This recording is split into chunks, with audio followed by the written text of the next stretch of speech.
Bonjour, bienvenue dans la série sur l'électrodynamique classique. Nous continuons sur la vitesse de groupe. Alors, certaines expériences sont présentées comme démontrant que les photons voyagent plus vite que la lumière lorsqu'ils traversent des dispositifs optiques exploitant la bande interdite dans un semi-conducteur et réfléchissant la quasi-totalité du flux incident sur un domaine restreint de fréquence.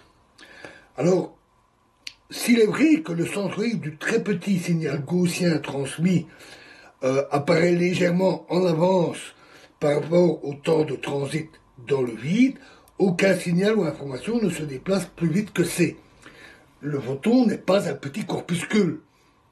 Il lui correspond un petit paquet d'ondes, et le fait que le centre du paquet se rétrécit ne signifie pas que le début du paquet va plus vite que c, et l'information n'arrive pas à l'avance.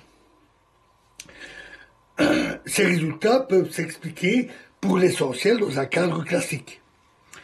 Afin d'illustrer les idées appliquées ici et montrer la pertinence du concept de vitesse de groupe, nous allons considérer une dépendance particulière de la fréquence par rapport au nombre d'ondes et ainsi calculer sans approximation la propagation d'un signal et son étalement dans le milieu associé à cette dépendance.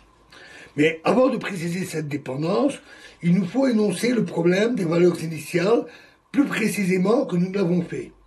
Nous l'avons mentionné, à ce moment-là, la spécification correcte d'un problème aux valeurs propres pour l'équation d'onde exige que l'on se donne les valeurs initiales de la fonction ux0 et de la dérivée temporelle dux0 sur dt. Si on convient de prendre la partie réelle de la solution générale pour obtenir ux de t, on a ux de t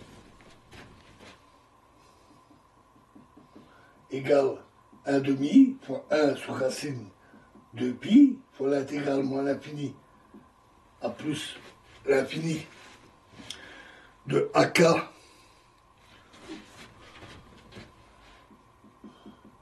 fois e i kx moins i oméga de k t fois dk.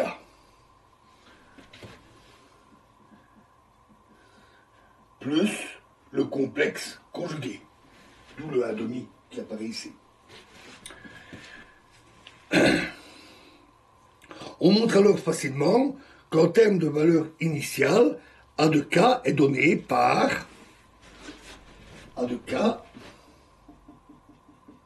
est égal à 1 sur racine de 2pi fois l'intégrale moins l'infini à plus l'infini de EI, E exposant moins IKX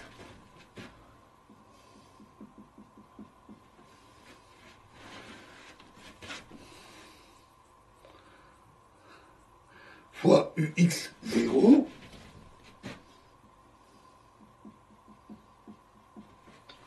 plus I sur oméga K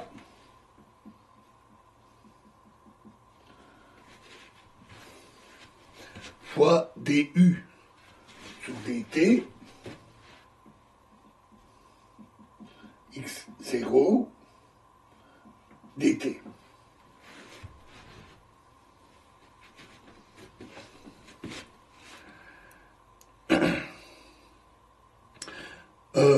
Dx, pardon.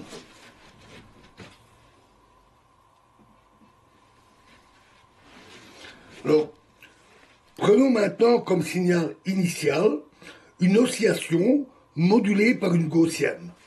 Donc on prend ux0 égale E moins x carré sur 2L carré fois cosinus K0x.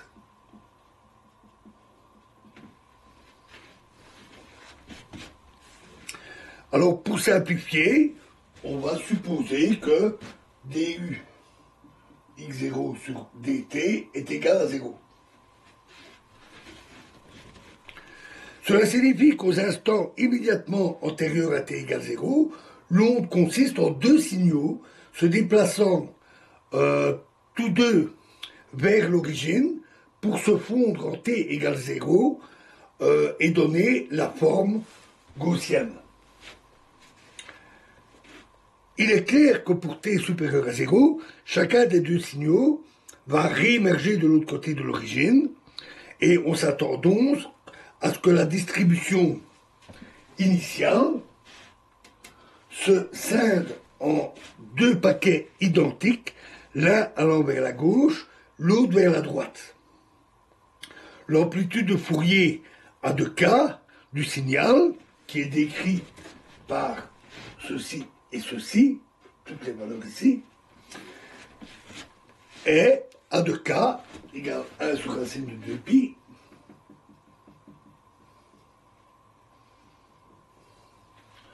fois l'intégrale de moins l'infini à plus l'infini de E exposant moins IKX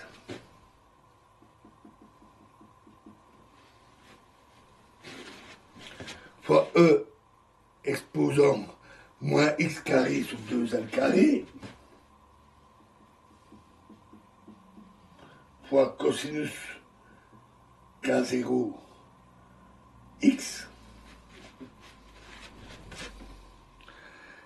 dx. Le terme ici étant nul. Ce qui est égal à L demi fois E exposant moins L carré demi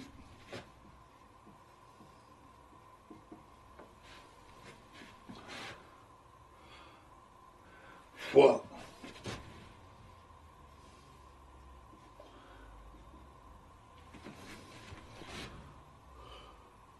K moins K0 carré plus E exposant moins L carré demi fois K plus K0 carré. Et nous allons voir que la symétrie de A moins K égale à K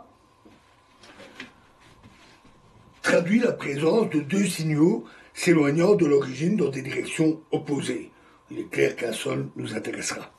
Et nous verrons la suite dans la prochaine vidéo. Je vous remercie.